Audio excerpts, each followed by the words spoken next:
Dak Prescott or Jared Goff? Eli Manning or Jameis Winston? How do we feel about Miles Sanders this week? What about the San Francisco 49ers wide receivers? What about Raheem Mostert? We'll talk about all of that right now as we preview the NFC home games and recap. Oh, yeah, Lamar Jackson. He was pretty good last night, huh? We'll talk about it right now on Fantasy Football Today.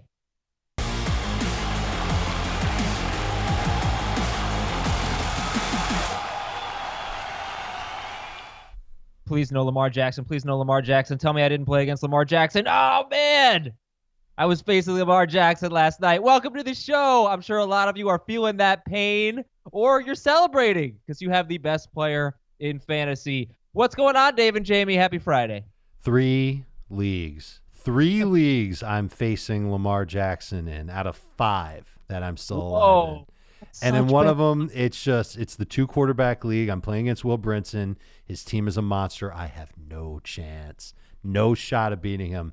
Another league where I'm facing Lamar Jackson. It's a league I've won 3 years in a row. I think the streak is going to come to an end. He's good. Yeah, I'm going against him in 3, and I have him in 2. So I'm torn.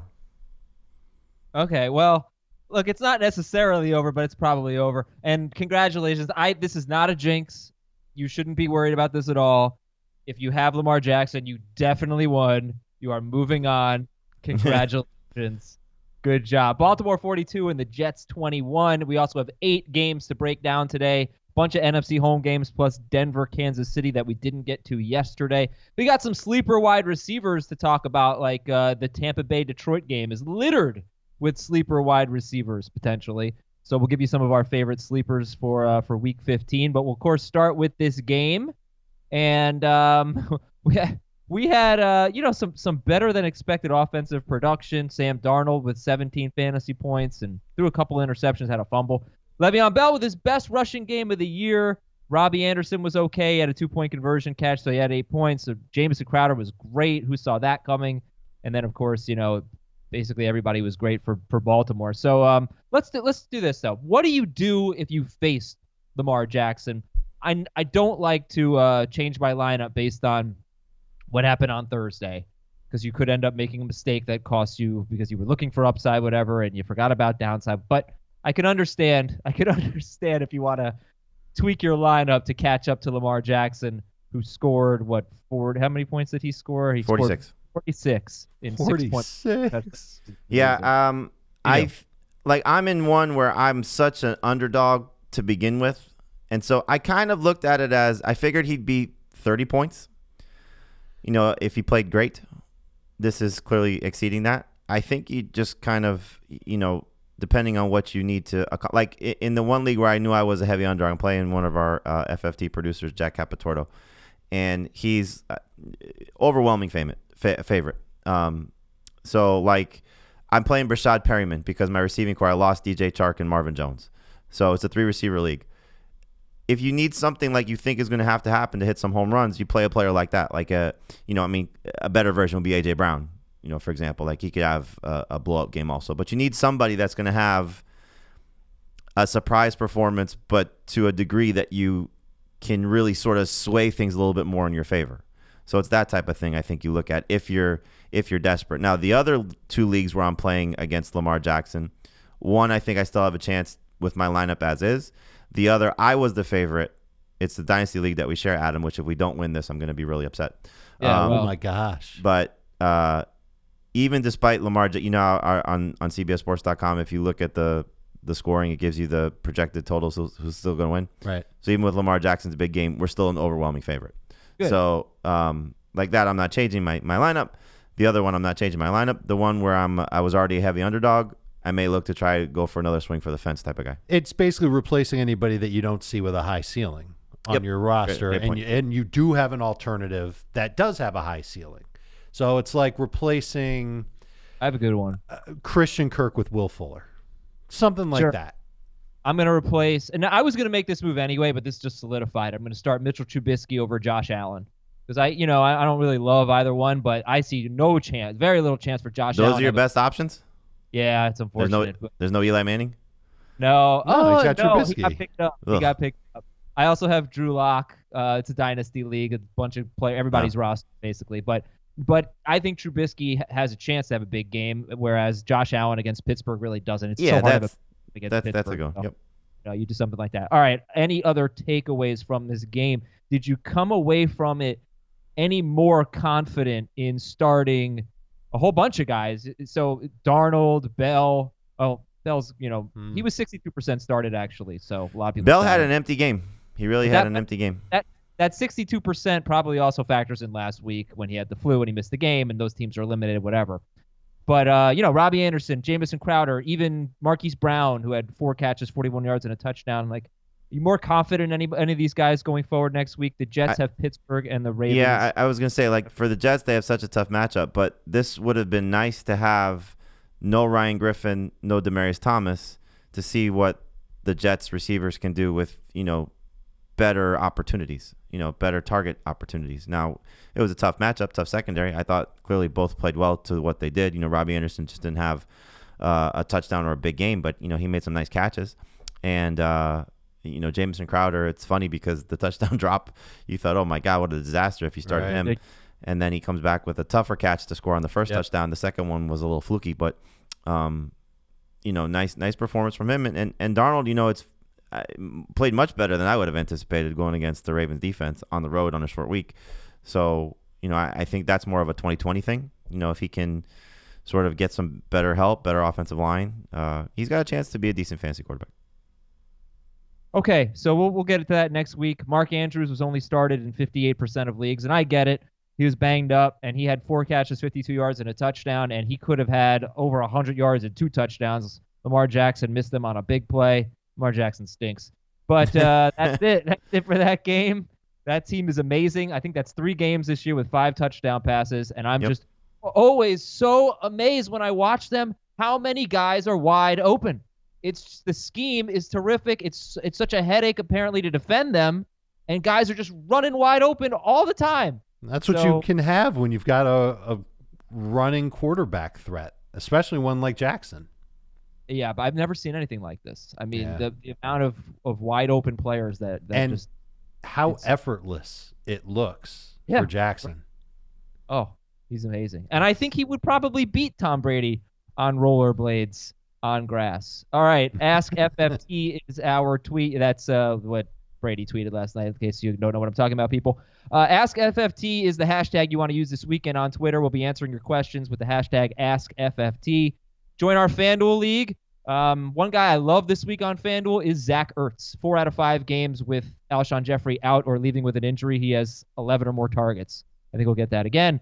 So I love Zach Ertz. I'll pay up for him. FanDuel.com/league/FFT. It's just $5 to enter. $2,500 in prizes. FanDuel.com/league/FFT.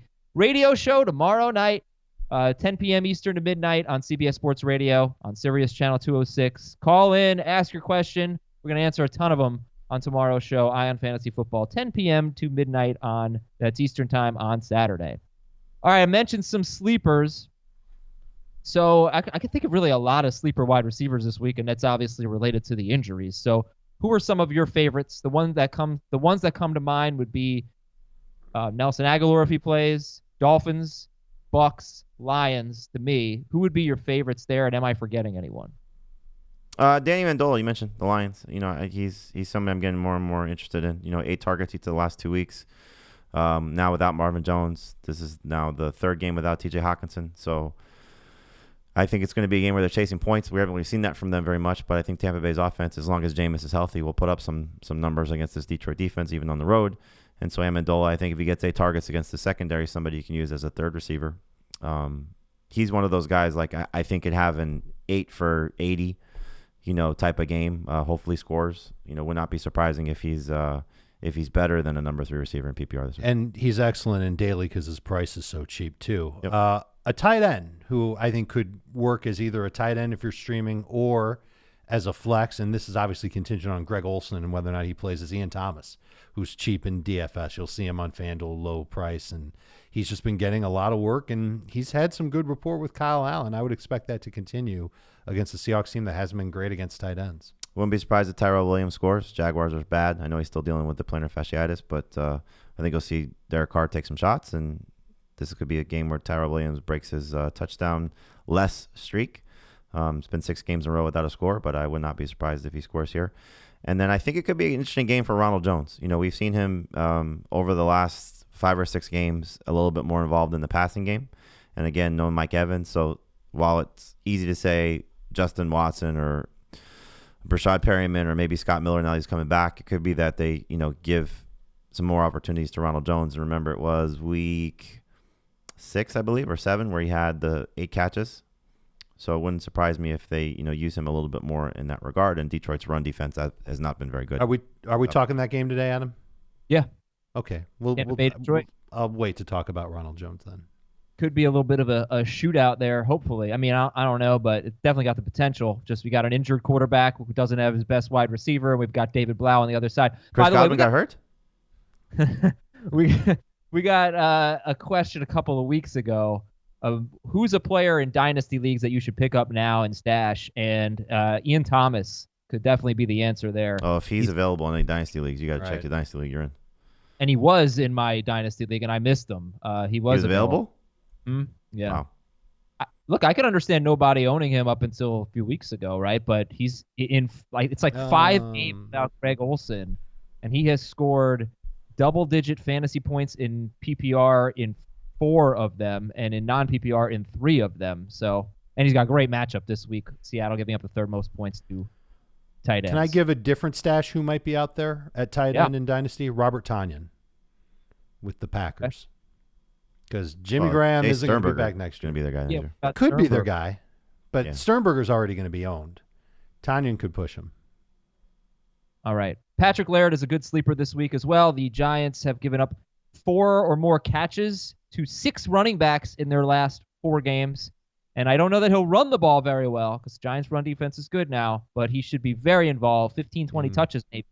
Laird is 51% owned. And Adam, next week. Does it mean anything to you that the Giants played 85 snaps of defense on Monday, and now they've got to take on the Dolphins? Absolutely. Yeah. Who's trying to win that game? Which team? The Dolphins. The Giants can't stand losing anymore. I'm telling you, it's pathetic. They are not tanking. They are just bad. That's the difference between them and other teams. Some teams are trying to lose. Some teams are really bad. All right, news and notes. Josh Jacobs. What do you think about Josh Jacobs right now, guys? He looked great, according to Greg Olsen, their offensive coordinator. Trending in the right direction. So if he's the starter, you start him. Okay. Derrick Henry says he'll be ready to go. Damian Williams was limited in practice. That's a mishmash. We don't want that. But actually, we are previewing that game later, so we'll talk more about that. Kyle Shanahan, he said that Raheem Mostert had earned the top spot at running back for that team as they face the Falcons this week. What did that mean to you guys? It means 12 carries. He could get more, but not a lot more. And I still like him as a number 2 running back despite the 12 carries. He's going to play the most. Yeah. He played more red zone snaps than Tevin Coleman last week by a lot. So I think it was 10-3 between them. So I think if you're going to start a Niners running back this week against Atlanta, that's the one to start. Mm-hmm. All right. Bo Scarborough missed practice. Doesn't look like he's going to play against Tampa Bay. Jordan Howard practiced. So what's the situation there with Jordan Howard? Please stay away, right? Well, he's been practicing on a limited basis for a while now. He just hasn't been cleared. So until we learn that he's been cleared, I wouldn't expect him to play. All right. Adam Thielen practice. We do expect him to play. Do you have confidence in Jameis Winston with this hand injury? Apparently he was throwing a tennis ball. I can throw a tennis ball yesterday. I have Winston in one semifinal with Tannehill, and I'm playing Tannehill over him.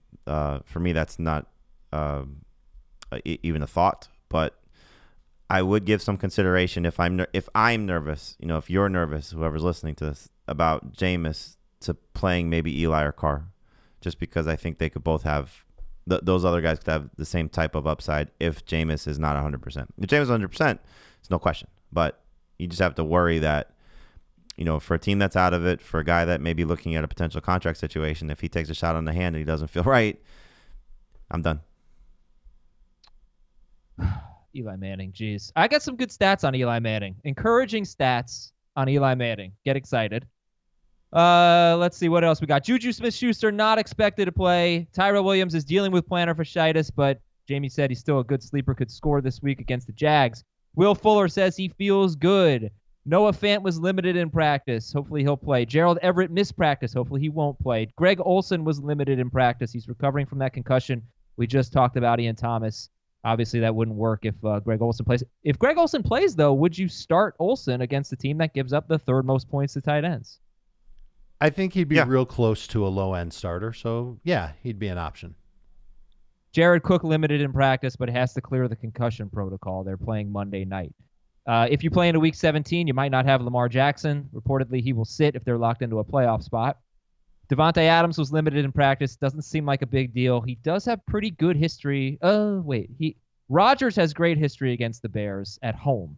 Last 3 seasons, he's been 29 or more points.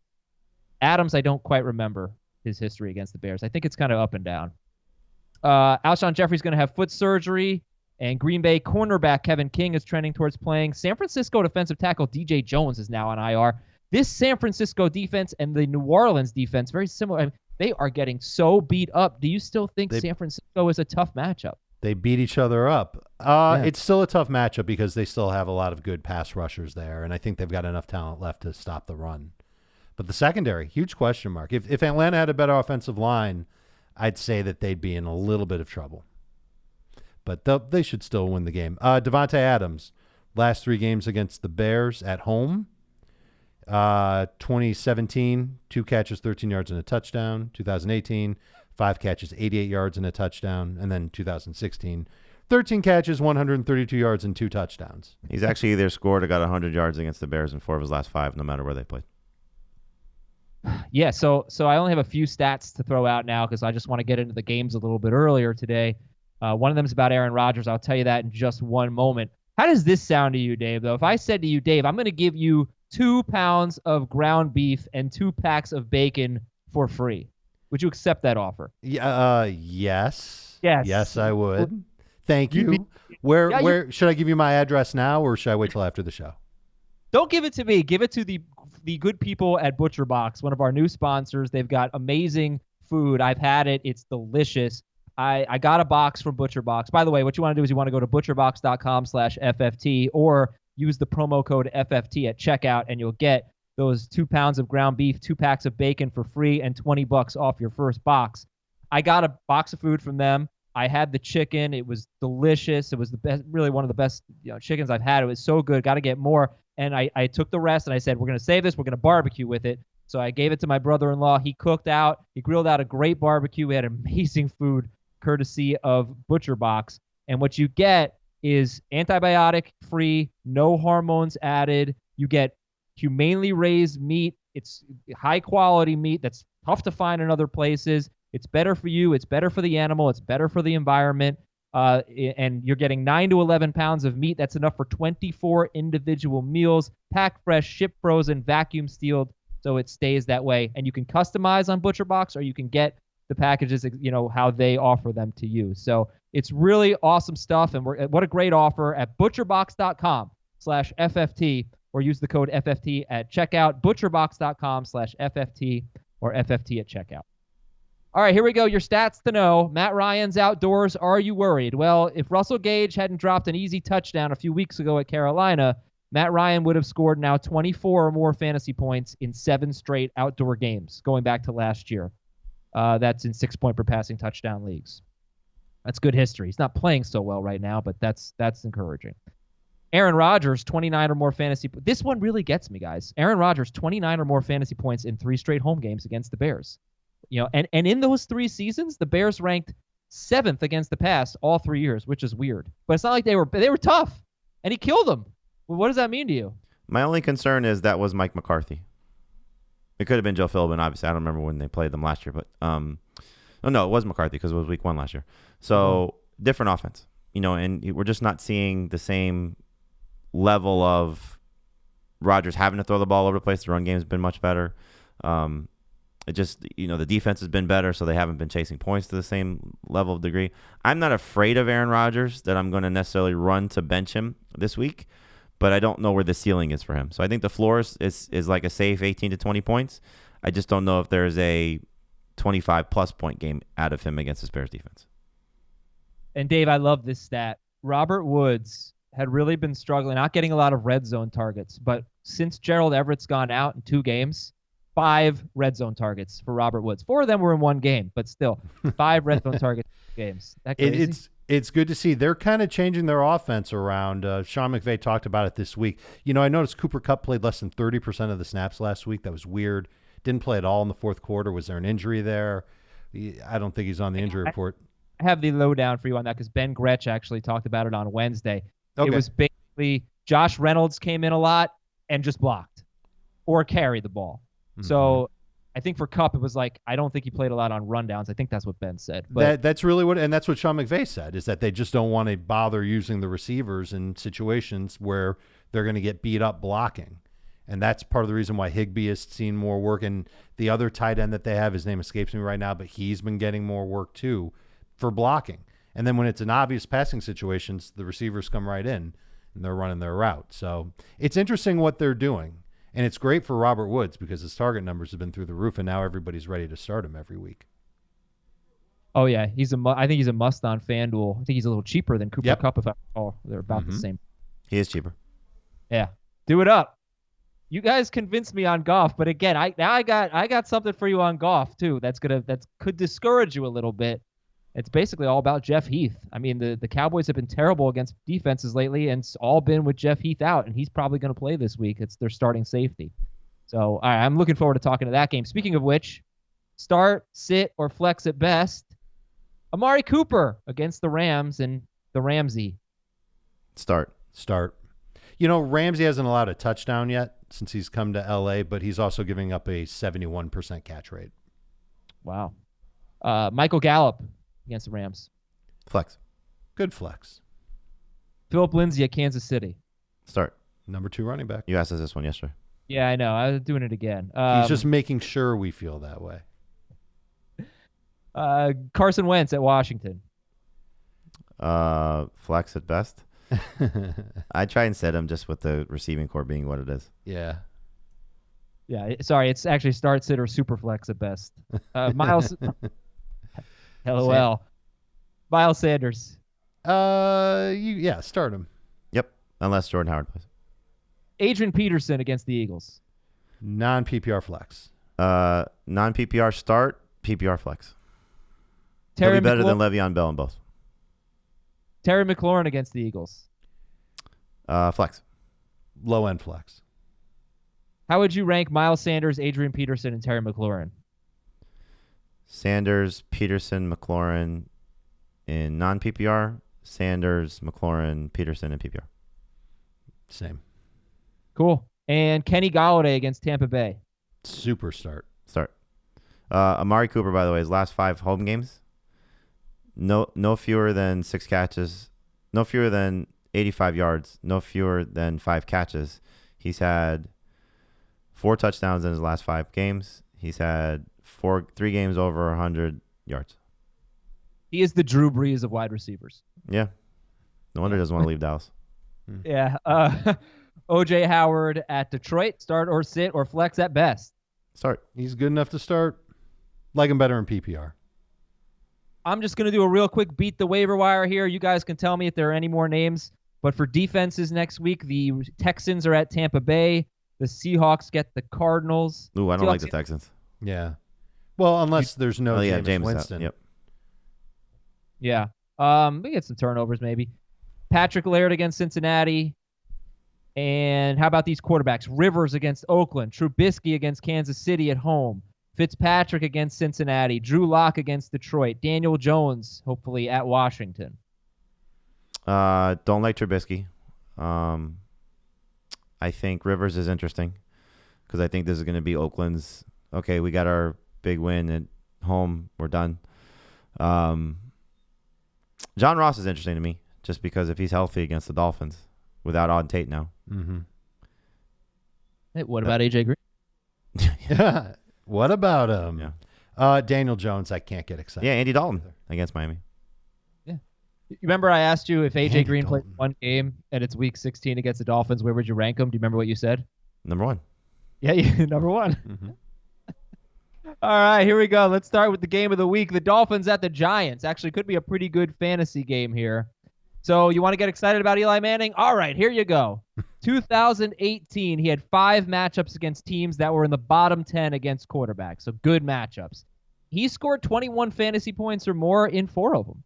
And, so that was pretty good. He never had a big game all year. I don't think he scored more than 25 fantasy points. So he didn't all season in 6-point per passing touchdown leagues. But, he was good against bad matchups. He was solid. So can he get you 21 to 25 points this week, Eli Manning? Yeah. I mean, he had 20 points basically in a half last week against the Eagles. It was a similar matchup. Mm-hmm. Yeah, that's it. I think the biggest hurdle is just a mental thing that you've got to do in your head, which is, am I really starting Eli Manning in Week 15? That's a tough hurdle to get over, though. But the matchup is outstanding. Everybody pretty much has good numbers against the Dolphins defense. So which quarterback do you like better in this game? Fitzpatrick. No, I like Manning better because if there's no Devontae Parker, I don't want to trust Ryan Fitzpatrick with Isaiah Ford and Allen Hurns and Mike Gesicki. I mean, those would be his top 3 options. I take my chances with the guy with Slayton and Shepard and Tate, hopefully, maybe Evan Ingram too. So I just wonder, like, the next 2 weeks for the Dolphins are so interesting because if they win these 2 games, they really screw themselves. If they lose these 2 games, they're almost locking up the second spot, which guarantees you Joe Burrow or Chase Young, which is what I would rather have if I'm the Dolphins as opposed to, hey, yeah, we beat the Giants and the Bengals. Let's draft an offensive lineman at 6th overall. Right. I misspoke. I've got Eli ahead of Fitzpatrick. But Parker has a chance to play, so if Parker plays, Fitzpatrick bumps up, right? Big time? Yeah, but I'd still play Eli. I just think there's a better chance of him performing a little bit more consistently. What, you would take Eli Manning over Ryan Fitzpatrick if Devontae Parker plays? Yeah. The problem, and I guess this isn't much of a problem because Parker didn't play for much of last week, but Fitzpatrick was driving the Dolphins into the red zone often against the Jets, and he just couldn't find touchdowns. He could settle for field goals, and that crushes value. He also ran a ton. There's no guarantee he's going to do that again. He's not Parker, though. So I think he would have found at least 1 touchdown if he had Devontae Parker last week, but I don't know about 3. It's really the same thing. You're probably right. Fitzpatrick probably has a higher ceiling just because we've seen that from him. 29 points, 30 points. So, if you want to swing for the fences, then probably Fitzpatrick's the way to go. I think Eli's probably a little bit safer just because I just don't know which Dolphins team's going to show up this week. All right, I'll say this, and this I'll be on Azar Island here.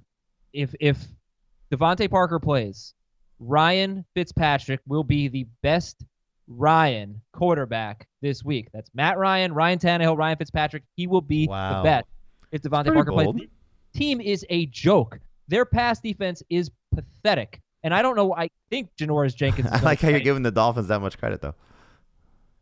He's just a better. Like, he's going to take more chances. He's going to throw downfield more than Eli Manning. You're probably right. I think Eli Manning threw for 24 yards in the second half. So if Darius Slayton doesn't break that tackle, Manning has like 15 points.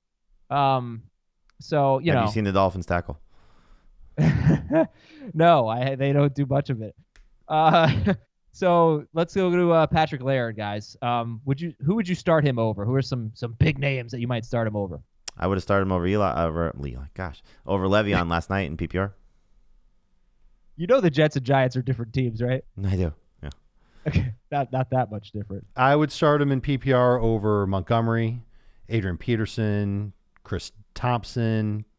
If anybody is still considering David Johnson as a starter, I would start Laird over him too. Jamal Williams, the Bucs running backs. I'm buying into this Giants defense being exhausted after playing so much on Monday.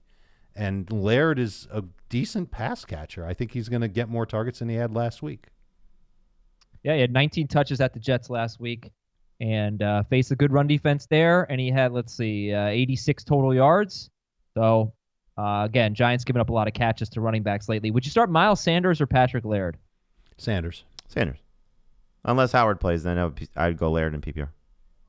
So who are the wide receivers you want to start in this game? Want to? Mm-hmm. Well, there's one for sure. The Giants' number 1 receiver should be really good, Darius Slayton. Yep. The Dolphins, there's not really anybody you could say want to start. You may have to start them unless Parker plays. But if Parker's out, it's a guessing game who's going to be better between Hurns and Ford. Ford was better last week. Hearns has at least a little bit better rapport with Ryan Fitzpatrick, but you don't want to start those guys. Like I'm in a tough situation where I have to start 5 receivers and I'm down DJ Chark, Mike Evans, T.Y. Hilton, and we'll see about Will Fuller. So my number 1 receiver is Darius Slayton. My number 2 receiver is Larry Fitzgerald, and my number 3 receiver might be Allen Hearns. Oh, wow. Good luck, buddy. That's bad. Isaiah Ford is $5,500 on FanDuel.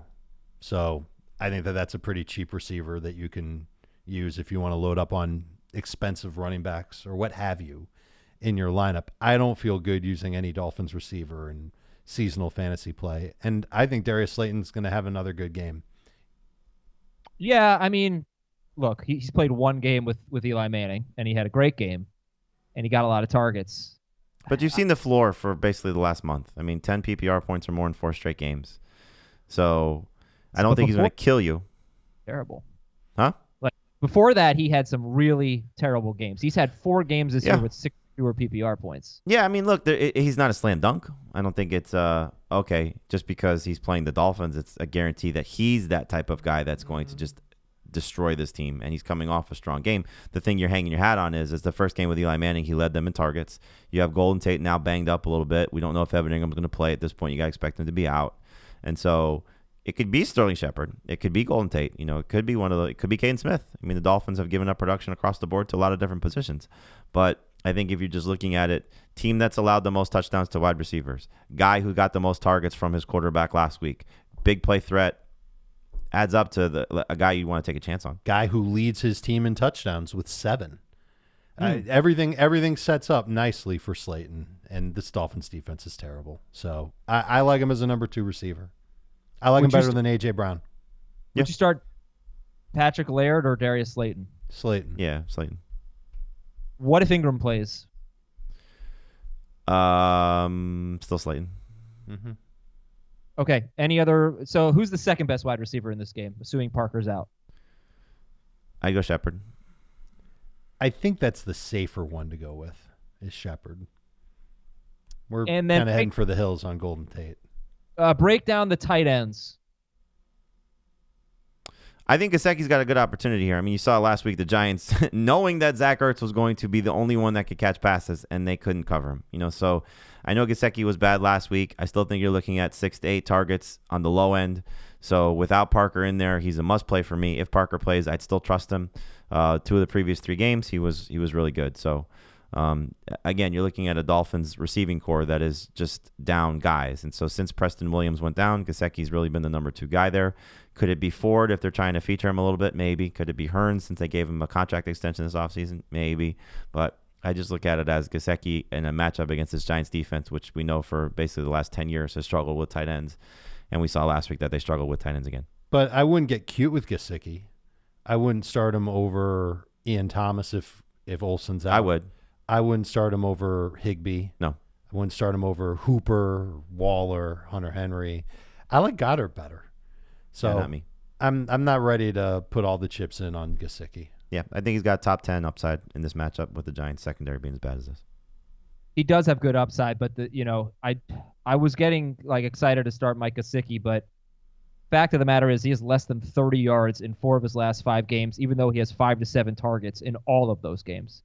So, I mean, he's been pretty bad, unfortunately, but there is a great opportunity here for Mike Gesicki, no question. A lot of possible outcomes there. Saquon Barkley, you're going to start. He's been really bad, but you're going to start him. He's been really bad per carry, but he's getting a ton of work. This feels like a big breakout game coming from him. Yeah, I hope so, man. I hope so too, but boy, Green Bay should have been his breakout game, and he's just struggling right now. He's not healthy. And he said he's healthy. Did you see what he said yesterday? He said the mental aspect of the season has been wearing on him. Lisa Salters, though, she said on Monday before the game that Saquon Barkley said he was finally starting to feel like himself or something like that. And it's like, okay, well, then you lied a few weeks ago when you said you were healthy. So he's not healthy. I mean, but a lot of players do that. That's not a surprise. Yeah, but he's not healthy. They don't want to make excuses. No one wants to say, well, I'm hurt and that's why I stink. All right, let's go to our next game here. It's the Bears and the Packers. Which quarterback do you like better in this one? I have Trubisky 1 spot higher than Rodgers, and I go back and forth on it on a hourly basis. Yeah, this is the week the Trubisky bubble pops. I would go Rodgers for sure. All right, where are in the rankings, Dave, since you have them back-to-back? They're outside of my top 12 and back-to-back. I believe it's 14 and 15 or 15 and 16. It's actually lower than that, 16 and 17. Packers give up the 4th fewest points to quarterbacks, but the 8th most yards per attempt. So they have a deceiving pass defense, I'd say. Mm-hmm. Jamie, why are you anti-Trubisky? I just think he's taken advantage of some really good matchups of late, and I don't think this is a good one on the road in Green Bay against a team that he's traditionally struggled against. He's faced them 4 times. He's averaging 15 fantasy points per game against them. They've given up one game over 20 fantasy points in their last 5. They're in their building. I think the pass rush is going to be tough for Trubisky. So I don't expect him to have a great game. I think it'll be about 18 points as the ceiling. I could see this being one of those games where he flops, though. Do you think he runs like he did last week? It's not to that that's level, what it comes down to. No, not to that. If he doesn't, then the bubble's going to pop, because when the pass rush for the Packers is great, and the Bears' offensive line has been playing better, but I still think it's going to be a challenge for them. And if Trubisky doesn't run when he's feeling pressure, then the 18-point range is going to be right exactly where he lives. Bears running backs. I think he might run. Yeah, I hope so. That'd be I nice. mean, that's the only reason why you can make a case for Trubisky. He's been playing well, but I think he runs more, and that helps his fantasy floor. All right, the Bears running backs. David Montgomery, getting a lot of work. His last 2 games, 16 carries for 75 yards and 2 catches for 12 yards and a touchdown at Detroit. That was a good one.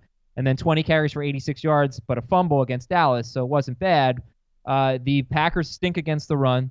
They give up the 6th most fantasy points to running backs, the 6th most receiving yards to running backs. Are you comfortable with either Montgomery or Cohen? I think they're flexes. Cohen in PPR, Montgomery in non-PPR. They're going to give him 15-plus carries. I can't imagine that not happening against the Packers. We've seen Matt Nagy do a lot of stupid things. But, since the idiot comment, they've started to clearly lean on him much more in terms of Montgomery. Will it be a positive fantasy output for Montgomery like we saw at Thanksgiving, where it took him catching a touchdown to help you? Or will it be sort of one of these empty games like we saw from Le'Veon, where he's getting 18 carries, gets you 80 yards, the rushing average looks nice, but he doesn't catch the ball or doesn't score? That's the fear. So you can run on the Packers. They will probably try and run on the Packers. I just don't know if Montgomery is going to have the utmost success getting those numbers that you need. So do you think he's safe for like 7 non-PPR fantasy points? Yes. But I don't know if he's safe for 10. No. Because it's a great matchup. He gets good opportunities, but he's just not an exciting running back. He'll have 2 or 3 nice runs, but everything else is going to be 3 yards. So we're going to start A.J. Brown. We're going to start Darius Slayton over David Montgomery. In PPR, would you start Chris Thompson or David Montgomery? I'd probably go Montgomery. I'd probably still go Montgomery too, because I think he'll get 2 catches. Will he get 10 points? More than that? I don't know. I don't know if Thompson's going to have another 7-catch game. All right, the wide receivers for the Bears.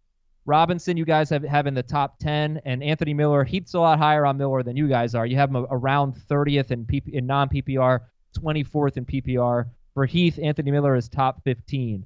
So he's 32% owned. He's been good for 3 straight games. What do you think about Miller, Dave? I think he's good in PPR. I think he makes the cut as a top 24 receiver there.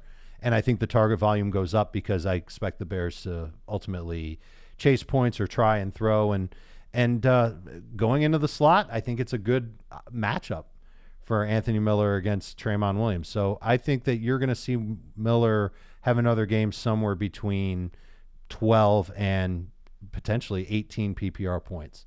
The thing that the Bears have done, they've moved both receivers in the slot around. Allen Robinson plays in the slot too.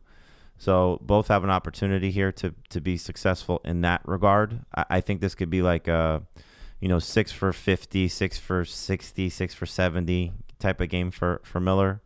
Would not be surprising if he leads them in receiving yards. I think Robinson will score. I just, you've seen that more times than not from him. Miller scored last week, but Robinson's been a little bit more of a red zone option for Trubisky. But I don't think you're getting 2 blow-up games from both those guys. What you see a lot against the Packers is like touchdowns or something, but not a lot of catches. They don't give up a lot of catches. They give up big plays. And there has not been one wide receiver that scored more than 15 PPR fantasy points with less than 9 targets. It's hard to have a standout game with less than 9 targets. And hopefully we get that again from Anthony Miller. The weather is supposed to be below freezing. Oof. Ooh, I hate so that. I saw something that they're Lambeau Field, they're giving out like free warm drinks or something to that effect. Like coffee and hot chocolate? I guess so. The temperature right now is supposed to be 19 degrees. That's Bears-Packers weather, though. That's what would they're supposed to play in. Would you go coffee or hot chocolate? I can't stand coffee, and it sent me to the hospital once, so give me hot chocolate. Wow, that's a sweep. None of us like coffee. All right. The Bears tight ends were going to sit, even though they have a good matchup and they were good last week. You can't trust them. Aaron Rodgers, 14th, 15th, 16th in the rankings.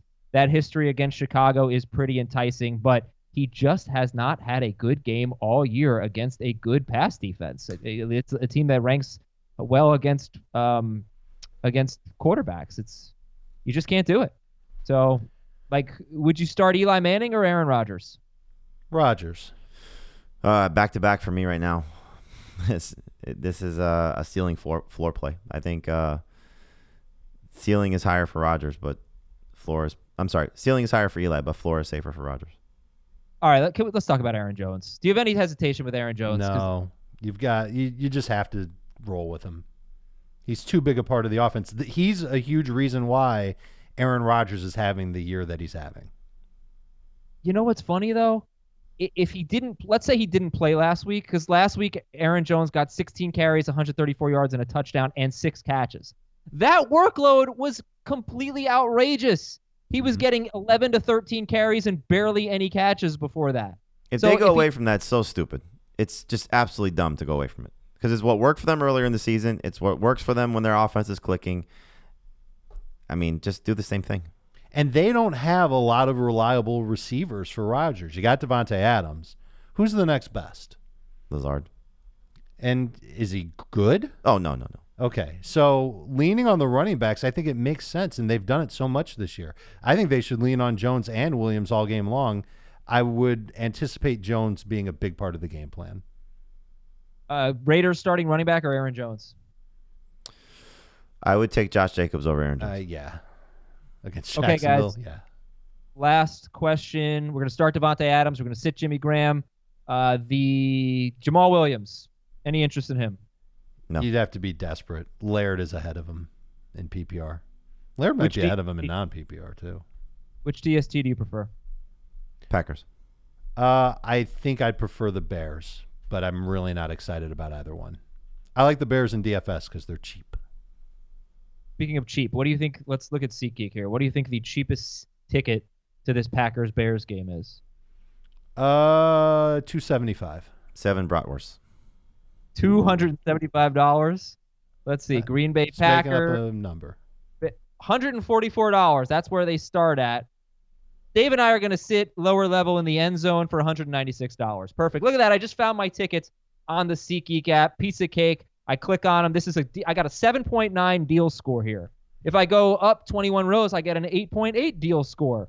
If I go up if I drop down a few rows, a 1.0 deal score. We don't want that. That's what's great about SeatGeek. It tells you, here are the seats that are available. Here's the price. Here's the deal score. These are the tickets you should buy. Obviously, the one with the better score are the ones that you want to buy. So makes it so easy to purchase tickets and to go to the game. SeatGeek has over 50,000 5-star reviews in the App Store. It's just so simple. Pulls in tickets from all over the web, all into one place. You don't have to go searching on multiple sites. You can find the best deals just by going on SeatGeek, and you can save $10 on your first purchase with the promo code FFT. Again, the promo code is FFT. $10 off your first SeatGeek purchase. Use those $10 to get a hot chocolate if you want. The last time I went to a game, I actually got a hot chocolate. How weird is that? It was a Yankees playoff game, and it was very cold. But again, the SeatGeek app is just the best. It's the simplest, and it's for customer satisfaction. You just can't beat it. So download the app and use the promo code FFT for $10 off. Atlanta at San Francisco. Matt Ryan or Aaron Rodgers? Ryan. Matt Ryan. Okay, how much do you like Matt Ryan? No Calvin Ridley, but a beat-up San Francisco team. And he's just outside my top 12. He's 13. Same, and it's a high likelihood that he's chasing points. So I don't hate him this week. I like Garoppolo better. I do too. Garoppolo's top 10 for me. Yep. In the main slate on FanDuel, he's the most expensive quarterback. It's crazy. It's crazy. He shouldn't do that, but he's playing really well. Just with Garoppolo, we'll get to him in a minute. You just have to wonder how many pass attempts will he have to make in this game. Okay, the last 6 quarterbacks against the Niners, Kyler Murray had 2 huge games. Drew Brees destroyed them. Lamar Jackson was good. Rodgers and Wilson were not. So you can score some points. Yeah, Heath has been talking all week about just, quarterbacks in San Francisco and how poor they've done. And the one that has done well was Kyler Murray because he ran. Yeah, I'm a little worried because, you take away that 91, whatever it was, passing touchdown last week, and he would not have had a good game. And so Ryan, but you're talking about a blowout game, though. Yeah, you mean last week? Yeah, they were up 20 points. They won by 20 points. Yeah, he threw 34 passes, but yeah, I'll take the over on that. That's good. We get away from Devontae Freeman. Yeah, the last 3 running backs against them, not good. San Francisco, Kamara, Aaron Jones, Mark Ingram, 7 PPR points or less for all 3 of those guys. Laird or Freeman? Laird. PPR. Yeah. I can't do it. I'll go Freeman, but it's not a good matchup. Oh, I'm definitely going Laird there. The Niners give up the second fewest receiving yards, and they faced some good ones too, like Kamara last week. Receiving yards to running backs is what I mean. Okay, and the Atlanta wide receivers. Is Julio Jones a slam dunk? He has really not been great. He has 7 straight games. He has he has more than 6 catches only once in his last 6 games. That's kind of un-Julio Jones-like. You can guarantee double-digit PPR fantasy points because he's done that in all but 2 games this year. But getting into the 20s, I don't know if he's really capable of doing that these days. We'll see. The target share should go up without Ridley there. And you figure that he's the most explosive receiver that they have, but the Niners are also probably going to have a good game plan to try and take him away from Matt Ryan. I think he's you're still going to start Julio Jones. I could say anything here. Yeah, well, would you start a 49ers wide receiver over Julio Jones? No. I'm not ready to do that. I know that if I had more certainty about which 49ers receiver was for sure the best, then maybe. But I think that they're both, Samuel and Emmanuel Sanders are both number 2 type receivers. Love the matchup for him. Yeah. I talked about sleeper wide receivers earlier. I did not mention the Falcons. Is Russell Gage or Christian Blake interesting to you? No love for Olamide Zaccheaus? Russell Gage is interesting, just with the injuries there, but not Christian Blake. I would have a hard time trusting any of them. Do you trust Austin Hooper, who only had 2 catches for 32 yards last week? And the Niners somehow still give up the fewest fantasy points to tight ends, even after giving up 3 touchdowns to the Saints tight ends. I don't think they're very good against tight ends. They just haven't faced good ones. Do you have faith in Austin Hooper? I was a little surprised that he was a top 7 tight end for you guys. I'm hoping that he bounces back after his first game following his injury. And if Matt Ryan's throwing a bunch and there's no Calvin Ridley, target share should go up for him too. So I kind of like Hooper and Daly because his price has come down. So I think that you start him in seasonal, and I think he's an interesting tight end, like a contrarian play almost. All right, let's Jamie Garoppolo, talk about Jimmy G, and he's a top 10 quarterback. Well, he's 10th for you, and he's 6th for Dave, and he's 8th for Heath. Playing very well. I think my concern is is this going to be one of those games where he throws 22 passes? Yes. Do you have that concern? Yes. Do we factor that in? Yes, 100%. That's I think it's if he's going to have a good game, it's going to be a Russell Wilson type of game. Where he's just so efficient, and you get a couple of breakaway scores where a Falcons defender misses a tackle, and it's Debo or Sanders having a big play that helps his yardage come up a little bit. But I don't think it's going to be a 35-plus attempt type of game for him. So that's the one worry. But the matchup is so enticing, and so I think you buy into hopefully what he's done 3 of his last 4 games where he's been over 20 fantasy points. It's just I don't think it's going to be oh my gosh, the 49ers and Saints is looking like the best game in the NFL. It's not going to be that with the Falcons. I just don't think the Falcons offense does that to the same level. Garoppolo or Tannehill? Tannehill, easy. Garoppolo or Goff? Goff. I've got Garoppolo ahead of Goff. All right. Garoppolo's passer rating is 110 or better in 5 of his last 6 games. He's on fire. The San Francisco running backs. So Raheem Mostert's the only one we're going to be looking to start here. Raheem Mostert or Patrick Laird? Mostert. Raheem Mostert or Devin Singletary. I think that's an easy one. Mostert, right? It's not easy, but I'd take Mostert. I would too. Over James Conner. Yeah. Yeah, it's close though. If we're worried about the pass attempts for Garoppolo, wouldn't that mean that the 49ers are running the ball a bunch? Yeah, I think maybe that means more than 12 carries for I think it's 12 for him. It's probably 10 for Breida and probably 8 for Coleman. I mean, that's kind of how it's been when they've been running the ball very well. Yeah, Falcons' run defense has really been struggling lately. It was not bad earlier in the year, but it's been pretty weak. So it's a good matchup, and he's just awesome. He has the highest yards per carry in the NFL for any running back with more than 100 carries, as you found out on Fantasy Feud on Wednesday. Would you start Mostert, Emmanuel Sanders, or Deebo Samuel? Mostert. Really? Even in PPR? No, PPR. I would start the receivers. Okay, who do you like better, Sanders or Samuel? Deebo. I like Deebo better. Oh, he's just been more consistent. Yeah, but Sanders has been injured. I think I have them back to back. I think they're both top 20 type of guys. So Deebo's numbers, like Dave said, have been more consistent. Sanders, I know, was great last week, but you got to throw out the passing touchdown. That's not something you want to count on.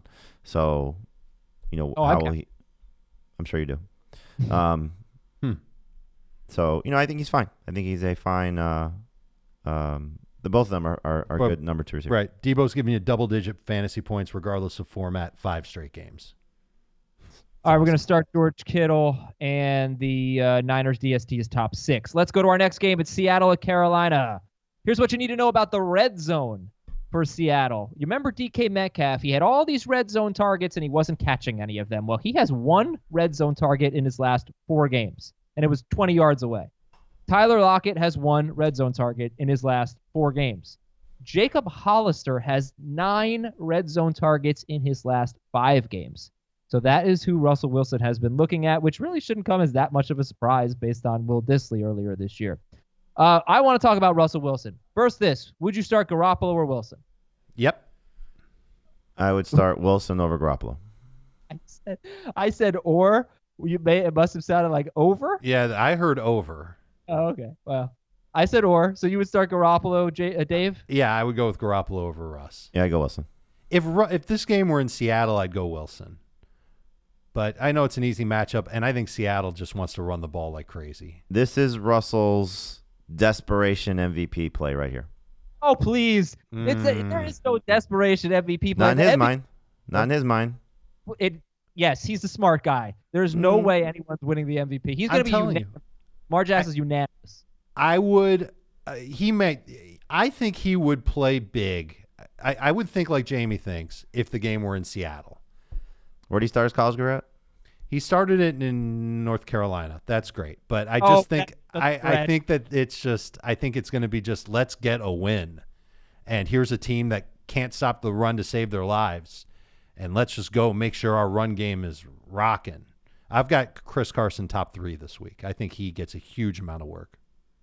Chris Carson is the FanDuel free space. Yep. It's cheap. There just is a bit of a free pass every week for Russell Wilson. It's 20 or fewer fantasy points in 6-point per passing touchdown leagues in 6 of his last 7 games.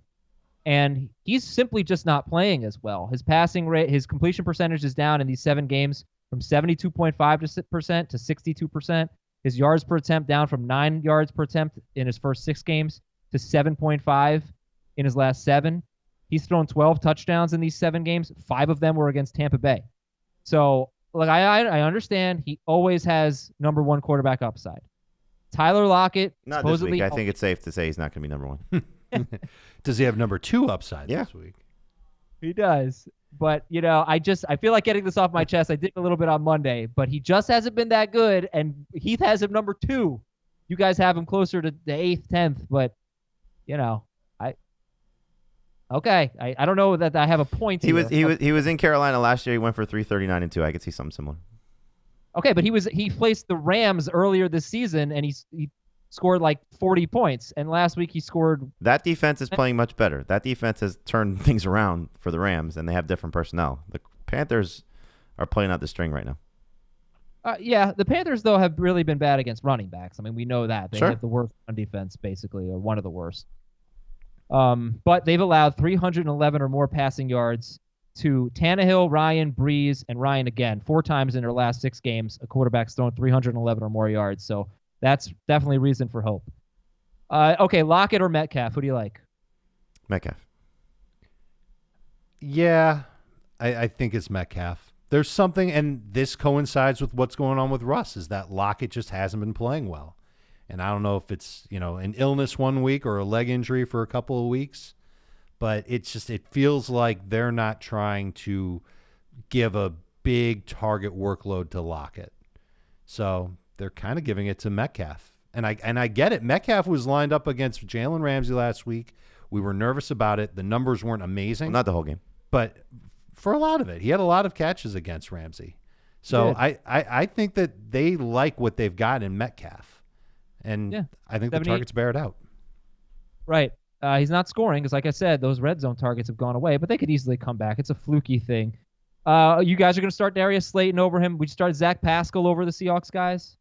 Yeah, as of now. If T.Y. Hilton's out, yes. Yeah. Going to start the 49ers guys over them, right? Yes. Yes. Okay. Lockett's a number 3 receiver, but there's always upside with Tyler Lockett, especially if he's healthy.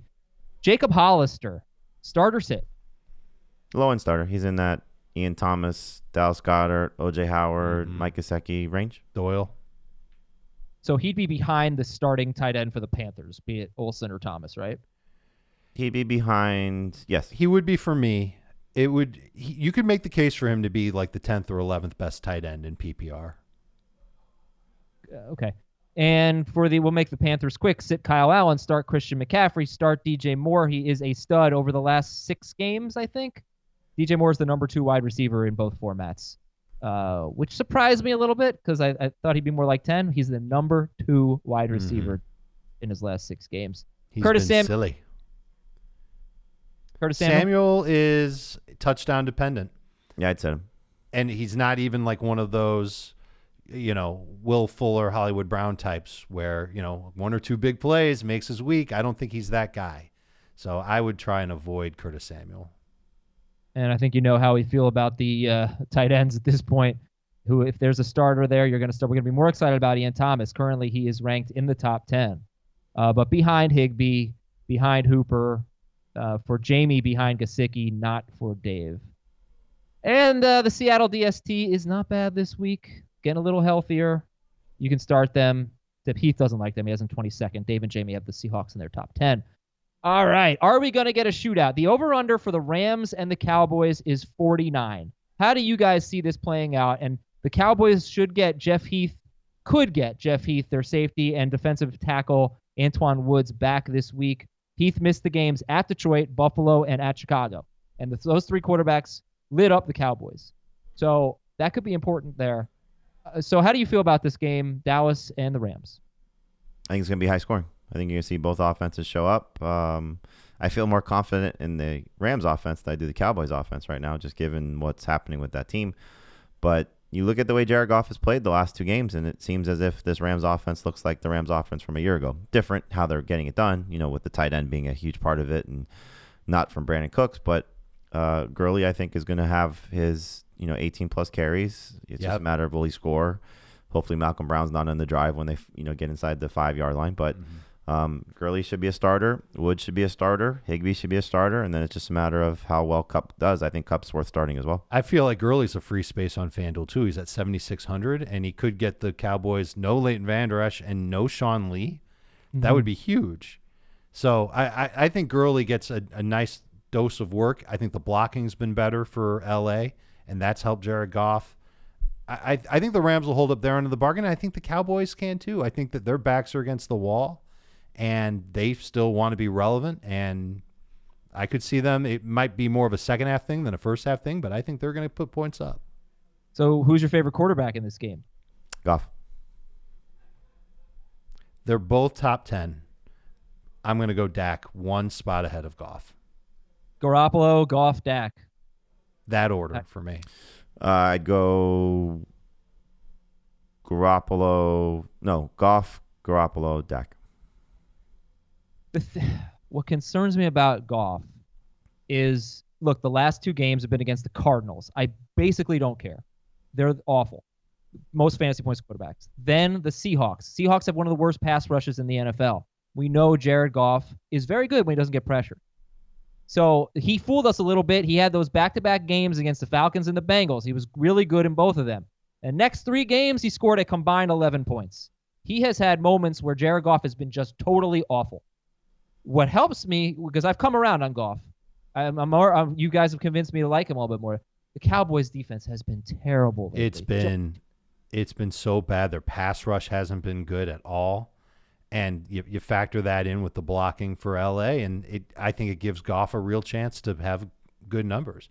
I added him this morning. There's a team that I have that's got Jameis as its quarterback, and I'm going to be happy to start Goff if Jameis ends up not practicing Friday, listed as questionable. I'm not going to take the chance there. I'm going to go with Goff over Winston in that case. Okay. I currently have Goff and Fitzpatrick. If Devontae Parker plays, I'm going to go with Fitzpatrick. You guys probably don't agree with that. If Devontae Parker doesn't play, I will go with Jared Goff this week, and I will try to beat Heath Cummings, and it will be wonderful. He will probably beat me, though, because I have some tough matchups. So let's talk about the wide receivers. Amari Cooper and Robert Woods are must-starts. Robert Woods has like 90 or more yards in 4 straight games, I think. Yeah, 95 or more in 4 straight games, so start him. It's pretty good. You comes to not bad. Cooper Kupp and Michael Gallup. Who do you like better, and would you start Raheem Mostert over them? I would start Mostert over Gallup. I like Kupp better than Gallup. I do too. It's easier to say that in PPR than non-PPR. Yeah, I wish Kupp would have another big breakout game, but I'm happy with what he's been doing. Like last week, you can't really be that upset about what he gave you. No, but he's pretty touchdown dependent himself lately. He has 6 or fewer targets in 4 of his last 5 games. He's not a yardage receiver at this point. I don't think you can count on him to get you 120 and no touchdowns. You're looking for that touchdown. The good news is that he keeps getting those opportunities. Jared Goff keeps looking for him. So Woods is getting the yardage, and Kupp is getting the touchdowns. It's how it feels like. Yeah, right. And so, but Woods getting the red zone targets lately without Gerald Everett there. I thought that was really interesting. So if you have a running back, a kind of questionable running back, like a Phillip Lindsay or a Devin Singletary or David Montgomery, or even a Patrick Laird that you think is going to get at least 15 touches, how do you balance those against Cooper Kupp, who's not even getting 6 targets most occasions, or not even getting 7 targets most occasions, but seems like he has a really good chance to score? I'm playing Kupp over those guys. Yeah. I just see this game going up and down, high scoring. I think it's going to go over the 49, so I'd play the over there. These are, if this was in Los Angeles where we've seen the Cowboys struggle on the road, is a different story, but the Cowboys have been good in their building. I think the Rams offense is finally in a rhythm. I like you said, I don't think it's going to be a situation where this defense frustrates the Rams. Could be wrong, but just based on what I've seen the last couple of weeks, I don't think that's the case from Dallas. So I'll buy into Goff. I'll buy into the Rams offense. I'll buy into what this game projects like. I mean, imagine a situation where, forget about what Dallas looked like. The Rams clearly have been a disappointment that they're still favored going into Dallas. So I think that tells you where Vegas expects this game to go, that the Rams offense should score points, and maybe they, get that from their key guys, which is how I would anticipate it, with Cooper Kupp having a big involvement. Dave, is there anything else you want to say about Dak Prescott? Because I know a lot of people are going to have a ton of questions about it. Yeah, and the reason why I'm willing to trust him so much is because if you throw out the game in the rain against the Patriots, he's had at least 330 yards in his last 4. Those 4 of his last 5, 330 yards. The one that he didn't was against the Patriots. He's delivered at least 19 fantasy points, in every game if you throw out the Patriots game, 22 fantasy points in 5 of his past 7. I just think that there's just too much upside to say that you can't use Dak Prescott. Oh, you should start him. I don't think anybody's. I don't think he's a top. Like we were ranking him as like a top 5 quarterback earlier this year. I don't think we can do that now. But I think he's still a top 10 quarterback. Yeah, you just look at what the Rams have done, and you throw out the Lamar Jackson game in Week 12, and their defense. Yeah, they did a great job against Russ last week. Has been 19 points or less in every game since Week 6. And that includes. It's this, Jamie. They've had 3 horrible games defensively against the Bucs, Seahawks, and Ravens. And other than that, they've been arguably the best defense in football, basically. So yeah, it's not. I don't think it's an easy scenario for Dak. I'm not going to bench Dak. I'm not going to play Derek Carr or Eli Manning over Dak. But I think he's not the best quarterback in this game. I don't think you asked Garoppolo. I would take Garoppolo based on his matchup over Dak Prescott. So you're hoping that Dak's magic at home helps him out this week. You're hoping that the Rams defense gives up some potential big plays, that Amari Cooper and Michael Gallup help him out. But I don't think it's like I'm not playing Dak in daily. I don't think it's a good play at all. Well, he's been helped by how bad his defense is because he's thrown 44 or more passes in 4 of those 5 games that they've mentioned. When he's had the good games, he's throwing the ball a ton. And if he's going to throw 40 passes, he's going to have a good game. It really doesn't matter who he's playing, unless maybe he's playing the Patriots. But all right, let's go on to our next game. Tyler Higbee, we love. If Gerald Everett's out, we love Tyler. I guess if Gerald Everett plays, would you just sit Tyler Higbee? Gerald Everett, I don't think he's playing. Okay, good. He might be a low end. He might be like the 12th ranked tight end if Everett's playing. You'd obviously not feel as good about him. Tampa Bay at Detroit, Jameis Winston Jameis Winston, Dak Prescott, Jared Goff. How would you rank them? Winston over those guys as long as he's healthy. And I really think it comes down to what we learn on Friday about him. If we're seeing on Friday that he's still trying to get his grip back and is questionable, then I'm not going to feel good about starting Jameis Winston. It stinks. It's the Lions. This is an easy matchup. You should get like 400 yards and 9 touchdowns. But if you can't throw, you can't throw. Yeah. So then what about Chris Godwin then? Yeah, it's bad. I would still start Godwin even if it's Ryan Griffin, but I would not be trusting Brashad Perryman or Justin Watson. I think O.J. Howard would be okay, but not to the same level. But you'd clearly want Jameis in there for this. You'd have lowered expectations for Godwin, right? Yeah.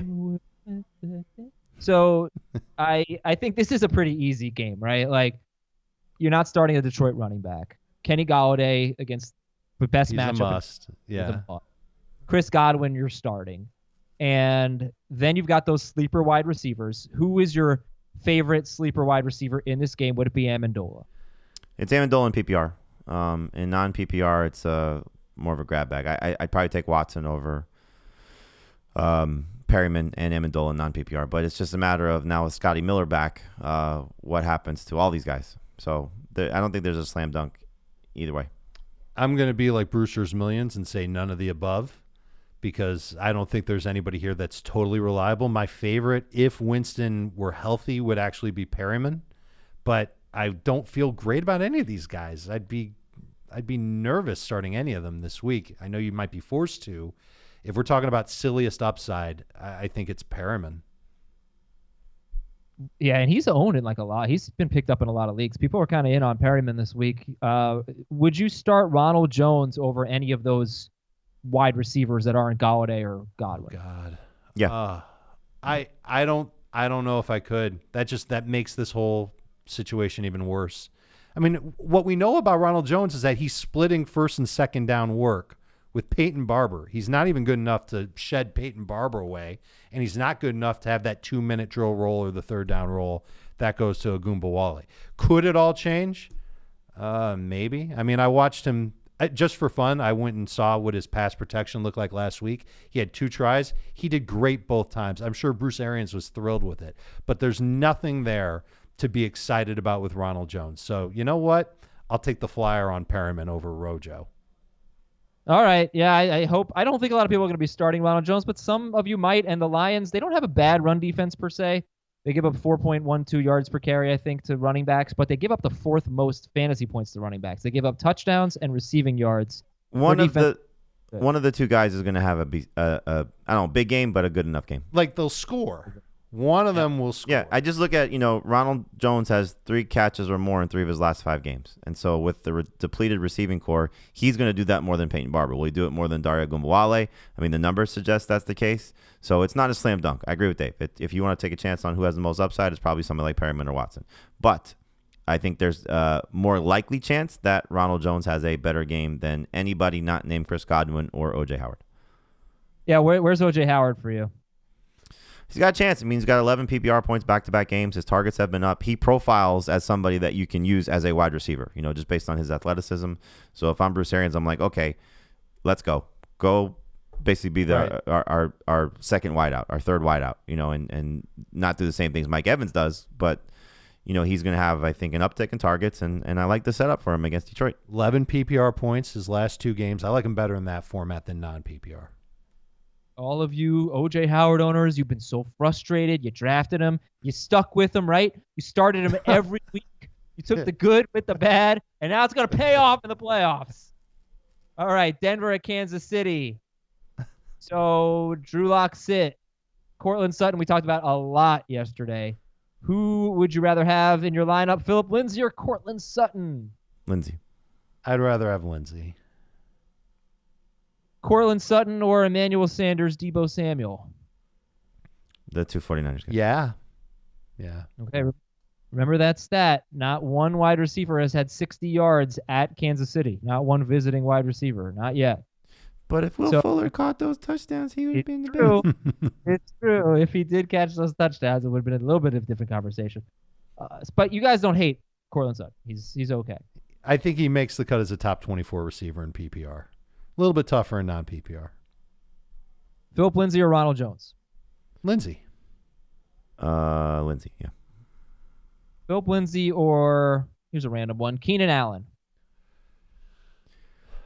Allen. Keenan Allen. Okay. Noah Fant or O.J. Howard? OJ. I don't love Fant this week. I don't think the foot injury is a real issue, though. But it's the foot and the hip injury. Got stepped on. The hip is a bigger deal. And the fact that, busted plays are the only way that he has good numbers, that's a bigger deal. Yep.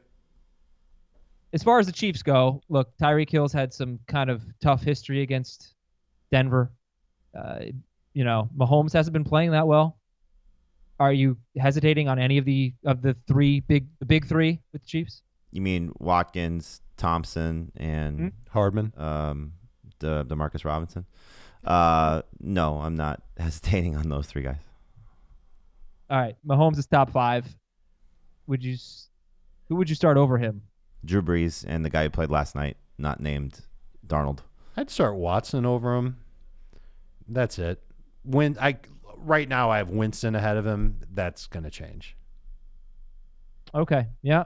And the Kansas City running backs. So if Damian Williams plays, just run for the hills. But if Damian Williams doesn't play, how would you feel about LeSean McCoy? I'm sorry, I couldn't hear you. I was already running for the hills. McCoy would be a flex. Yeah, come on now. He could get 13 touches and I don't mind McCoy. I didn't like him last week because the matchup was terrible against the Patriots, and they just do a good job in limiting fantasy production. The Broncos not the same thing, so I would start McCoy as a flex, and I wouldn't trust Thompson just yet. The one thing would be is that you're talking about a situation of what we saw the last time when they were in the spot where he got a chance to kill the clock. Can't hear you. I'm over here in the hills. The Broncos defense is not playing very well lately. The last 3 lead running backs they've faced have all ran for 5 yards per carry. And McCoy's not bad if Damian Williams out. Yeah, that was Singletary, Gordon, and Hyde. They've been right around 5 yards per carry. All right, then we're moving on. Chiefs DST, I think, is a sneaky little play. They're my FanDuel DST, and they are 7th for Jamie, 13th for Dave, and 23rd for Heath. They've been good 3 games in a row. Yep. All right. And remember, the last time, a different quarterback, right? 9 sacks. Yeah, 9 sacks last time they faced Denver. Philadelphia, Washington, our last game. We are getting away from the quarterbacks here. Who's the best running back in this game? It's Sanders. Yeah. And it's not, for me, it's not by a lot ahead of Adrian Peterson, at least in non-PPR. Yeah, I like Sanders. Oh, I'm sorry, Jamie. Who's the best wide receiver in this game? McLaurin. Yeah. It's by default. McLaurin's got at least 12 PPR points in 2 of his last 3. So I wouldn't be surprised if he plays well against the secondary. Yeah. He beat them up the first time they met.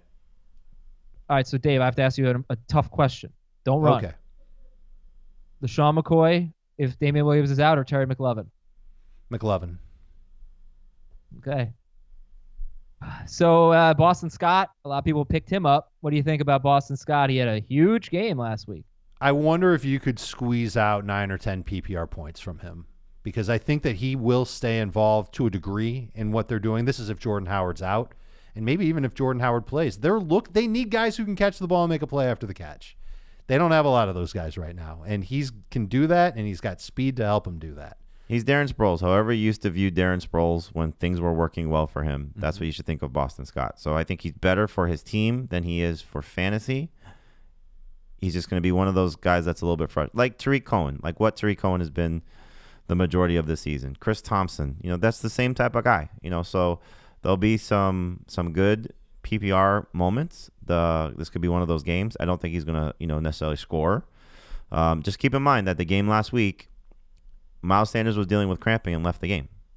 So if Sanders is fine, those opportunities may not be the same. So I think, Scott's a desperation play if you're talking about where he stacks up for the running backs this week. Can I read a quick quote from the Eagles offensive coordinator on Boston Scott, who said, when Boston's been given his opportunity, I think he's maximized his opportunities. And usually when players do that, then they earn more opportunities and they get the chance to get the ball more and they see more playing time. And then you can really put a body of work together. This is from an offensive coordinator. His name's Mike Groh. He never says anything. So I literally coach speak nonstop. So I think him saying that lets you know that Boston Scott's going to do something. He's going to have a part in this offense. I don't know if it's going to be that big. He could be a sneaky play in FanDuel. And if you want to hear more about Miles Sanders, we've talked about him a lot throughout today's show. We also debated him on yesterday's show during the rankings debate segment. So if you want to just look for the time codes there, Dave's a little lower on him, around 24th. Jamie and Heath are more like 15th or so with Miles Sanders. So you get a lot of work against the Redskins. You should be really good. And I think the last guy I want to talk about here is Dallas Goedert. It's kind of like Mike Gesicki. He should get targets. He hasn't really been that good lately, but there's an opportunity. Who would you rather have, Gesicki or Goedert? I think I feel a little bit better with Goedert than Gesicki. Yeah, Gesicki by a lot for me. How come? Just matchup. And if Devontae Parker's out, Parker's in, it's closer. But if Parker's out, then it's Gesicki. I feel safer with Goedert. We've seen the 7, 8, 12 PPR range for him. We've seen Gesicki all over the place. I feel better about Goedert. Yeah, especially against Washington. At this point, I take a much smaller sample size. So the last 3 weeks, it's been Gesicki better than Goedert. Not last week. No, last week they both stunk. Yeah. Well, hopefully you have Tyler Higbee. All right, everybody. Yes. Thank you for listening. Good luck. I'm going to read so many of your questions on the mailbag show. So just get to that. I'm thinking 275? 50 at least 50. A lot of questions. For Dave, for Jamie, I'm Adam. Dave, I'm ready. Na.